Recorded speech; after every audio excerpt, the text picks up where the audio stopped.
She's like, I'm pretty sure that he has autism. And I was just like, excuse me? And I literally left there like bawling. It was absolutely devastating. This doctor came in and said, listen, I could get fired for telling you this. I think your kid has PANDAS. It was like, you know, one day he's fine, and the next day your kid is gone. You don't talk about it for such a long time, and then the hell comes back of like, whoo, it was a lot. I would hold his face in front of me and I would say, look at me, and his eyes would just dart around. It was like he couldn't physically look in my eyes. We signed up to get a diagnosis, but I self-diagnosed right away online, because at that time when he looked at me in the eyes, he was just blank, like emotionless. Like, I will never forget that feeling, you know, when he looked at me, there was just like no emotion there. And so, sorry, it's like really emotional when I relive it, you know. We were basically told that he's one of the most severe cases of allergies at our allergist's office, and mom and dad get used to the fact that he'll never outgrow anything. My son, line toys up, he was not just nonverbal, he was non-speaking. He had stopped making all noises, but it was like he wasn't there. Like he was a shell. Like this little boy was walking around his sister and didn't have a clue that she was even in existence.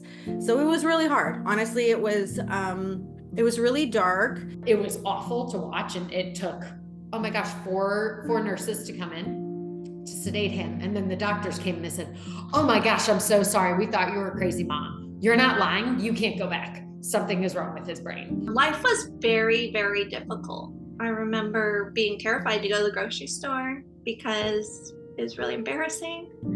He would scream, he would hit himself. And then I actually was at the lowest point in my life at this point, and I didn't really want to live anymore, because like my whole family thought I was crazy. Nobody believed in me.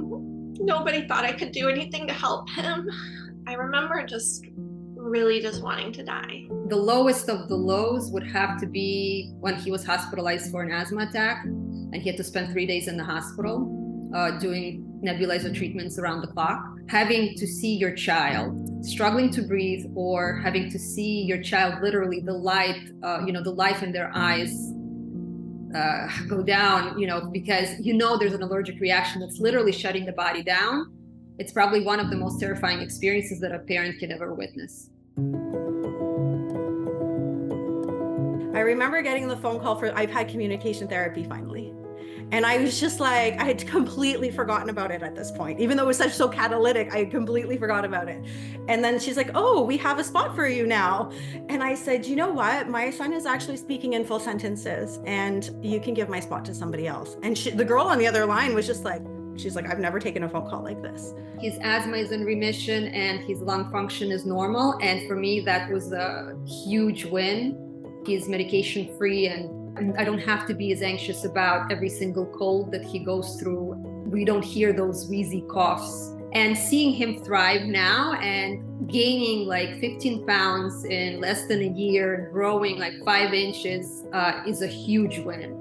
Seeing him at school,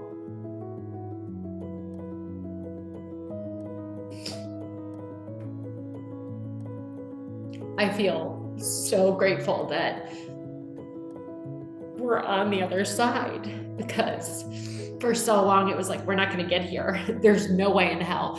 We've done everything. And it's always when you feel like you're at the end of your rope, and I don't know how much more money we can spend. I don't know how many more doctors we can see. Nothing's changing, right? For so long, I just wasn't sure. I knew we'd be okay. I just didn't know that he would be able to live the life that he does. Probably the morning he ran into my room saying, Mom, I can talk. I can talk. Yeah, I'll never forget that moment. I remember Years ago, I would ask him something and you'd have to wait a minute or two for him to process it and respond. I remember throwing him a ball and it dropping, and then him sticking his hands out to catch him after it hit the floor. Like, he used to be so delayed, and now he's so quick. He's so quick. He's so smart. I'm just amazed. I'm amazed at the healing, and it's taken a long time. It's, to get to where we are from where he was, but it's the most beautiful thing I've ever witnessed. I helped my son heal from non-speaking autism. I helped my son heal from PANDAS. Heal his asthma and his eczema. Overcome the Tourette from ADHD, OCD, Lyme and PANS disease, severe developmental delays. There's hope. There's always hope for healing.